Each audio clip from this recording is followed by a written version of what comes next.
바울이 그 아테네 파르테논 신전 밑에 있는 아레오파고 언덕 거기에서 논쟁을 벌였죠. 언제 벌였는지 아세요? 작년 11월입니다.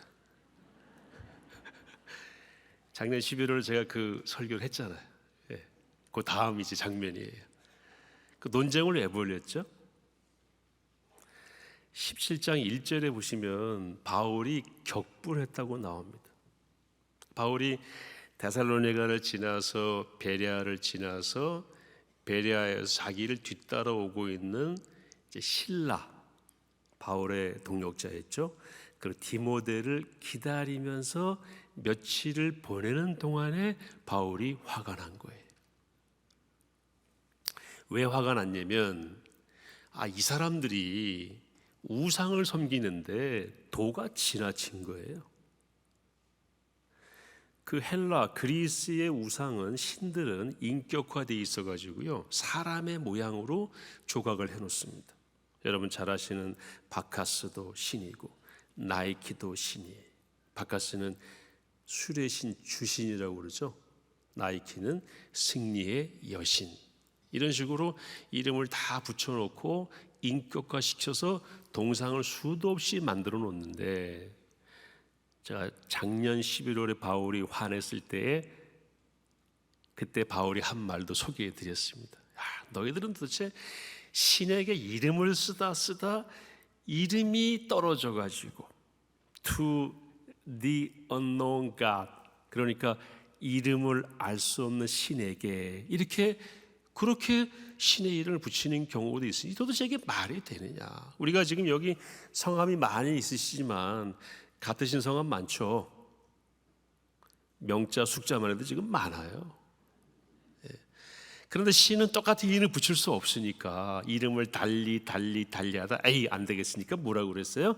이름을 알 수 없는 신이라고까지 하는 지경에 이르렀으니 바울은 주장하기를 하나님은 유일한 하나님이시고 신이시고 창조주이시고 예수님은 죽으셨다가 부활하신 유일한 구원자시다, 이 얘기를 했어요. 그 앞에. 그러고 나서 보니 그렇게 믿는 바울의 입장에서 봤을 때에 이거는 말도 안 될 뿐만 아니라 어떻다고 해도 너무한 거예요. 그래서 바울이 화가 난 거예요. 성경은 격분했다 이렇게 기록이 되어 있습니다. 그래서 이제 바울이 사람들하고 이제 대화하는 거예요. 이거 아니다. 그래서 성경에 보시면은 에피쿠로스 학파, 스토아 학파 이런 철학자들도 와서 바울하고 논쟁을 합니다. 왜냐하면 거기가 바로 소크라테스가 활동했던 그 지점이에요. 그러니까 우상과 철학이 만나는 가운데 지점이 아레오바고라고 하는 돌 언덕입니다. 거기 늘 사람들이 모여서 논쟁을 했는데 바울을 붙잡고 얘기를 하는 거예요. 이걸 변증이라고 합니다. 사랑하는 포에버 어르신들, 변증의 소재를 좀 가지고 계셔야 돼요. 변증은 뭐냐면 내가 하는 하나님 예수님을 내가 한번 입증해 보이는 거예요. 뭘 통해서? 토론을 통해서. 바울은 그럴 만한 내용을 가지고 있었습니다. 그래서 논쟁이 다 붙었죠. 우리 그리스도인들은 누구든지 우리 안에 예수님이 나의 유일한 구원자이시고 하나님이 창조주이시고 하나님이 유일한 하나님이시다. 그 외에는 다른 신은 존재하지 않는다. 아멘이시죠? 하나님이 1, 2, 3계명 속에 가장 중요한 순서로 넣어두신 내용이에요. 이거를 가슴에 품고 있는 우리가 그렇지 않은 상황을 봤을 때에는 바울처럼 격분해야 됩니다. 그리스도인은 무엇입니까? 누굽니까? 그리스도인은 착한 사람이다. 그건 기본입니다. 우리는 선한 사람에 속해야 됩니다. 그런데 그것보다 더 앞서서 중요한 정체성은요, 그리스도인은 하나님의 자녀이기 때문에 세상 속에서 구별된 자다라는 그런 인정을 받아야 됩니다. 저 사람은 좀 어떻다? 다르다. 한번 따라해 볼까요? 다른 사람. 그 앞에 까자가 붙으면 안 돼요. 까다로운 사람이 되면 안 됩니다. different, 다른 사람, but not difficult. 까다로운 사람이 아니고 다른 사람. 저 사람만 오면은 하여튼 잔소리도 많고 그러면 안 되고요. 저 사람은 뭔가 말하고 행동하는 게 달라. 근본이 있는 것 같아. 이게 성경에서 말하는 거룩함의 의미예요. 거룩함은 구별됐다라는 뜻이고, 우리가 잘 아는 레위인이 바로 구별된 자로 하나님께 쓰임 받았던 사람들이고, 우리가 바로 레위인이에요. 왜요? 성경에 나와 있죠. 너희는 거룩한 제사장이라. 제사장은 기본적으로 레위인입니다. 그래서 그리스도인은 세상에서 이렇게 우리가 이제 예배 끝나면 흩어지더라도, 전철에 묻혀 있더라도 영적으로는 뭡니까? 구별된 사람이에요. 그런 면모를 보이는 것이 그리스도인의 정체성이라는 겁니다. 착한 것은 뭐라고요? 기본입니다. 그런데 착한 게 다가 아니에요. 바울처럼 필요할 때는 화도 내야 됩니다. 모세가 시내산에 올라가서 말씀이 새겨진 석판을 들고 내려오다가 무슨 소리가 들려서 여호수아와 함께 자세히 들어보니까 이게 무슨 소리예요? 잔치가 났어요. 산 아래서 자기 형 아론이 사람들을 충동해가지고 금송아지를 만들어 놓고 우상을 섬기며 축제를 했다고, 춤을 췄다고 성경에 기록이 되어 있어요. 그게 얼마나 신났겠어요. 우리를 다르게 인도하려고 했던 모세도 안 보이고, 산에 올라가서 안 보이고, 우리 세상이다. 그걸 모세가 보고 착하게 대응하지 않았습니다. 어떻게 했죠? 그 돌판을요, 그 누가 새겨준 돌판이에요? 하나님이 새겨준 돌판이에요. 그걸요 던져버렸어요. 그런데 제가 성경을 다시 한번 잘 그 부분을 봤는데, 하나님이 새겨주신 돌판을 제가 코인 드리는데 갖다 집어 던지면 제 기분 좋겠어요? 이 돌판을 집어 던진 거예요.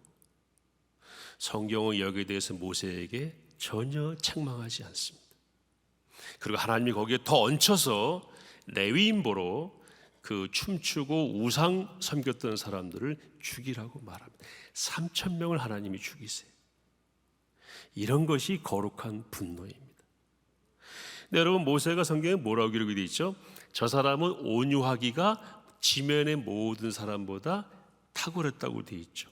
여러분, 온유함과 분노하지 않는 것은 같은 말이 아닙니다. 온유해도 어떨 때는 분노해야 됩니까? 진리에 어긋날 때에는 분노해야 됩니다. 근데 모세가 민수기 20장에 보시면요, 이것도 하나님이 주신 지팡이, 그것으로 반석을 때리죠. 몇 번 때립니까? 2번 칩니다. 한 번만 치면 되는데 2번 쳤어요. 이게 잘한 거예요? 잘못된 거예요? 성경에 기록이 되어 있어요. 여호와와 다투는 것과 같았다. 그러니까 하나님께 화를 낸 거예요.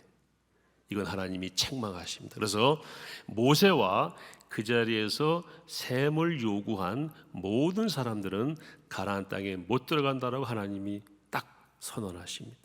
자, 두 분노의 차이가 있죠. 하나는 뭡니까? 공의를 위해서 하나님의 말씀이 어긋나는 사안에 대한 분노이고, 또 하나는 무엇입니까? 사적 분노이죠. 도를 지나친 것. 어떤 분은 취미로 화를 내는 분도 있어요. 그런 거는 하나님이 책망하십니다. 오늘 바울의 분노는 무엇입니까? 공의를 근거로 하는 분노이죠. 이거는 진리에 어긋난 것이고, 이러다 너희들 다 죽는다. 잘 사는 것처럼 보이지만 영원히 죽는 것이다. 절대로 안 된다. 너희들뿐만 아니라 이걸 보는 수많은 사람들을 죽음으로 인도하는 이 일은 해서는 안 된다. 아주 쉬운 길이 있다. 예수 그리스도 안에서 우리는 영생을 누리고 그분을 주인으로 섬기며 참된 인생을 살 수 있다. 어떤 철학이나 어떤 이성의 주장도 여기에 미치지 못한다. 그걸 내가 깨달았다. 그걸 아는 이상 얘기하지 않을 수 없는 그런 분노가 지금 바울이 보여주는 분노인 것입니다. 그래서 분노는 크게 두 가지가 있어요. 공의를 위한 분노와 사적 분노가 있습니다. 여러분, 베드로도 공의를 위해 분노할 때 하나님이 놔두셨지만 함부로 칼을 뺄 때는 예수님이 책망하셨습니다. 루터와 칼빈은요, 굉장한 분노가 있었어요. 루터는 뭐라 그랬습니까? 이 건물에 기와장 수만큼 마귀들이 있다고 그랬어요. 누굽니까? 그 사람들은 그 당시에 천주교 지도자들, 그리고 그들의 영향권 안에 있었던 세상 권력자들. 칼빈이 쓴 기독교 강요를 보게 되면 적이라는 표현이 많이 나와요. 적들은 이렇게 표현합니다. 하나님 말씀에 어긋나는 가르침을 진리로 포장해서 가르치는 거짓 지도자들을 향해서 적이라고 표현했어요. 그리고 칼빈이 좋아했던 스포츠가 볼링이었습니다. 볼링 볼을 던지면 핀이 넘어지잖아요. 그 핀을 적들로 생각했다고 그래요. 그 정도로 이 사람들은 거룩한 분노를 가졌던 사람들입니다. 사랑하는 우리 성도님들, 거룩한 분노를 적절할 때에 표현할 수 있기를 바랍니다. 그렇지 않으면 우리는 온전한 그리스도인이 아닌 거예요. 착하고 쉬운 사람일 수밖에 없습니다. 그리스도인은 결코 쉬운 사람이 아닙니다.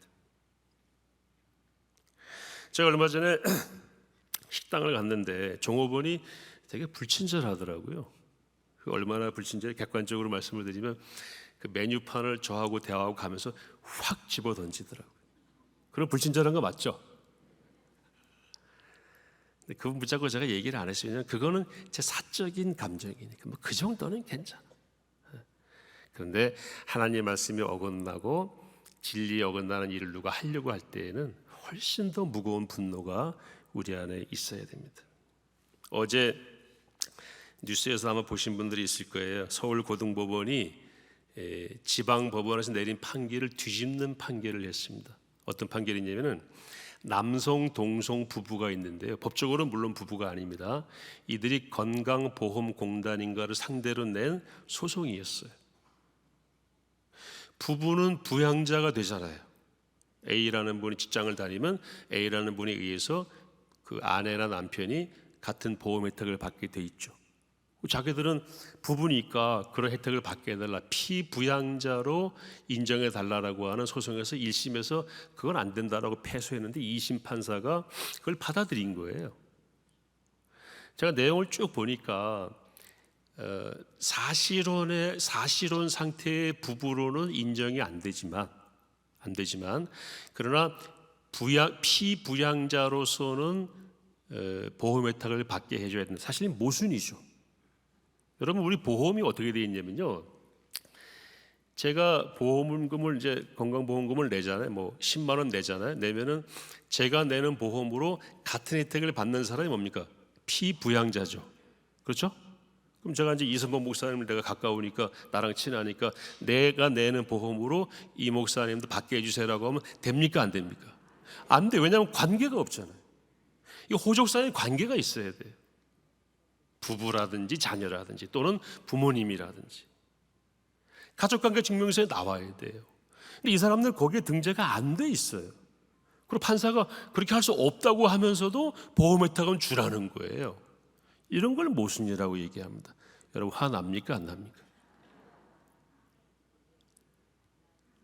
이게 이제 어디로 가는 길이냐면은, 봐라, 보험 혜택도 주라고 했으니까 부부로서도 인정해 달라고 하는 길로 가는 발판을 놓아준 거예요. 판사가 의도했던 의도하지 않았다. 여러분, 판사가 완벽한 건 절대 아닙니다. 이건 판사들한테 물어봐도 인정합니다. 왜요? 판사가 완벽하면 1심으로 끝내야죠. 우리나라 몇 심까지 있습니까? 3심에 재심까지 있어요. 그러면 법원의 시스템 상으로도 항상 모든 판결에는 불완전한 요소가 있을 수 있으니까 억울하면 또 판결 받아보세요라는 걸 열어놓은 겁니다. 그리고 재심을 통해서 대법원 판결 뒤집히는 경우도 있습니까? 없습니까? 있어요. 아마 대법원에 가서 뒤집힐 수도 있지만 그대로 갈 수도 있어요. 이거는 불완전한 그 직역에 있는 사람들이 내리는 판결이에요. 그러나 우리는 어떻게 해야 됩니까? 여기에 대해서 입장을 가져야 돼요. 저는 개인적으로 뭐 다 마찬가지일 거예요. 분노했습니다. 요것들 봐라. 이걸 보고 혜택 줘야지. 혜택은 따로 주면 됩니다. 다른 라인에서 그분들은 혜택을 드릴 수가 있지만, 그러나 이런 판결은 받아들이기가 어렵다. 이런 기준이 있어야 됩니다. 우리가 기준이 있기 때문에 분노하는 겁니다. 제가 이제 우리 아이들과 함께 TV 보다가 가끔 보면서도 얘기해, 저건 좀 아닌 것 같다 하는 게 뭐냐면요, 어떤 일본 그 여자분인데, 방송인인데, 우리나라는 그 법으로 허용이 안 돼. 비혼 출산은 법으로 허용 안 됩니다. 출산을 해도 그건 사생아지, 법으로 올라갈 수가 없으면 남편이 없으니까, 아버지가 없으니까 가를 이루지 않으면 인정이 안 됩니다. 근데 일본은 그게 있대. 그 일본은 우리보다 훨씬 망가진 나라입니다. 일본은 결혼하지 않아도 혼자 아이를 낳을 수 있대. 그래서 일본에 가서 아이를 낳고 왔어요. 돈을 한국에서 벌고 일본에 가서 그러고 왔어요. 얼마 전에 그 부모님까지 모시고 와서 방송에서 그분 되게 인기예요. 세상은 지금 그렇게 돌아갑니다. 근데 우리는 뭐예요? 저건 아닌 것 같다. 왜? 우리는 마음에 뭐가 있습니까? 진리가 있잖아요. 그리고 그렇게 가면 안 된다는 걸 알고 있습니다. 그래서 이분이 일본에 가서 자기도 모르는 남자의 정자를 통해서 임신한 상태에서 아이를 낳았어요. 왜냐? 나는 결혼을 하기 싫어. 그런데 아이는 정말 갖고 싶어. 애가 무슨 자기 장난감이에요? 뭐예요? 여기까지 100번 양보한다 치더라도 아이가 무슨 죄가 있어요? 여러분, 그 아이는 태어나는 순간 아버지가 있어요, 없어요? 없는 거예요. 생물학적인 아버지는 있지만 그 아버지는 알려주지 못하는 게 거기에 원칙입니다. 그러니까 태어날 때부터 아버지가 없는 운명으로 태어나는 아이를 낳아놓는 이유는 뭡니까? 내가 아이를 좋아하니까. 여기 요즘 우리 세상에서 떠드는 인권하고 합치가 됩니까? 그 아이는 뭐예요? 이제 크면서 그 아이가 받을 상처를 생각해 보세요. 엄마, 아빠 누구야? 넌 아빠 없어. 찾고 싶어. 몰라. 내가 왜 이렇게 됐어? 나는 결혼을 싫어했어. 나는 너를 갖고 싶었어. 내가 왜 엄마의 소유여야 돼? 어떻게 설명할 거예요? 여러분, 화가 납니까? 안 납니까? 이쪽은 안 나시는 것 같은데. 그럼 어디 화를 냅니까? 여러분의 화는 어디다 쓰십니까?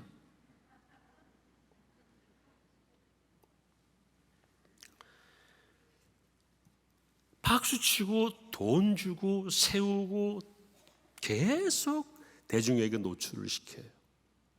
뭐와 같습니까? 수많은 곳에 우상이 있고 이름을 붙이다 못해서 unknown God이라고 이름 붙이고 그에게 경배하자고 얘기하고, 그거와 뭐가 달라요? 일본은 되게 싫어하는 부류들이 또 그 사람은 되게 좋아해요. 이 극도의 모습을 어떻게 설명할 거예요? 우리가 왜 이런 분노를 품습니까? 주 목사는 툭하면 화내니까. 아니, 그게 아니고요. 제 안에 뭐가 있습니까? 기준이 있잖아요. 예수님이 찾아오셔서 저를 만나 주셨어요. 그 성경을 보다 보니까 진리의 말씀이고, 이것 외에는 진리가 아니고, 진리처럼 보이는 모든 철학이나 이론들은 진리의 파편일 뿐이고, 진리의 체계, 시스템, 완벽한 체계는 하나님 말씀이다. 역사가 증명하고 있다. 제가 이걸 확인한 거예요. 당연히 분노해야죠. 바울이 열심히 진리를 선포했어요. 너희들 잘못됐다. 지금으로 말하면 판결 잘못됐고, 그 일본인 그 여자분 그런 행동은 받아들이기 어렵다라고 한참 말을 했더니 돌아온 반응이 뭔지 아세요? 오늘 본문에 나옵니다. 조롱입니다. 조롱. 32절에 그들이 죽은 자의 부활을 듣고 어떤 사람은 못 되었습니까? 조롱도 하고, 어떤 사람은 이 일에 대하여 내 말을 다시 듣겠다라고 호기심도 가졌고, 바울은 거기에 굴하지 않고 조롱이 오던, 바울의 전 역사를 보면 알잖아요. 돌을 맞아 죽게 되었다. 루스드라에서 돌에 맞아 죽게 되었지만 성 밖으로 던져버렸을 때 바울이 아이고 살았구나 하고 도망간 것이 아니고 다시 어떻게 했습니까? 다시 그 성으로 들어갔어요. 이게 진리를 가진 사람이에요. 이 사람은 막을 수가 없는 거예요. different. 전혀 다른 사람이에요. 바울은 조롱했지만 그것 때문에 복음을 거둬들이지 않았습니다. 여러분 놀라운 일이 벌어졌어요. 34절에 보시면 몇 사람이 그를 가까이 하여 믿으니 그 중에는 아레오바고 관리 디오누시오와 다말이라 하는 여자가 있었어요. 그 아레오바고 언덕을 관리하는 사람들이 바울을 따라와서 바울의 말을 믿기 시작합니다. 더 중요한 사람들이 있어요. 또 다른 사람들도 있었더라. 이 또 다른 사람들이 이제 무명의 그리스도인들이죠. 성경은 이 무명의 그리스도인들이 얼마나 중요한지를 말씀하고 있습니다. 내 이름이 드러나지 않더라도 진리를 따라간다면 또 다른 무명의 그리스도인들 속에 포함이 되는 거죠. 그 사람들이 바울을 따라오게 돼.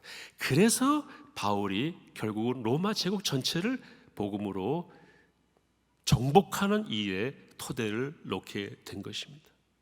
여러분 우리가 무슨 진리를 얘기하고 아이들하고 대화할 때도 안 통하는 것 같지만 겸손하지만 묵직하고 흔들리지 않는 모습으로 진리를 이야기하고 변증하고 거기에 합당한 삶을 살아주셔야 됩니다.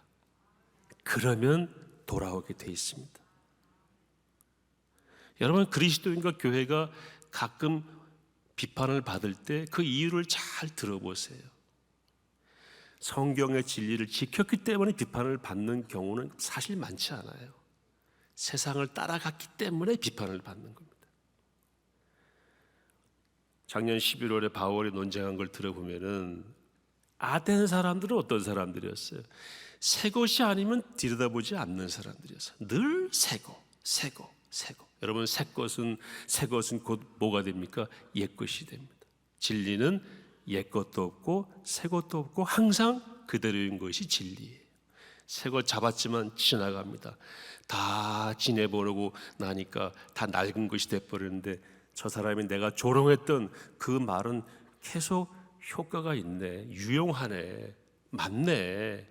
그럴 때에 진리에게로 돌아오게 되는 것입니다. 제가 장례를 집례하면서 많이 배우는데요.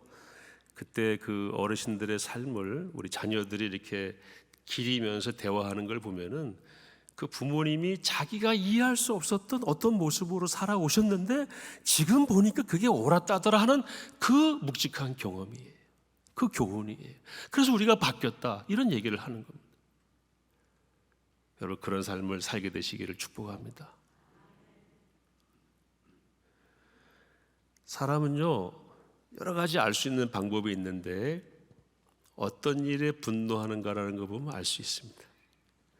진리의 차원에서 분노하는 사람은 진리에 사로잡힌 사람이에요. 오늘 끝나면 또 우리 간식이나 빵 드릴 텐데 그거 안 주면 화내는 분은 간식에 사로잡힌 분입니다. 물론 기분 나쁠 수 있고 궁금해할 수 있죠. 왜 이렇게 모자랐지? 이유를 설명하면 오케이. 그분은 간식을 지배하는 분이에요.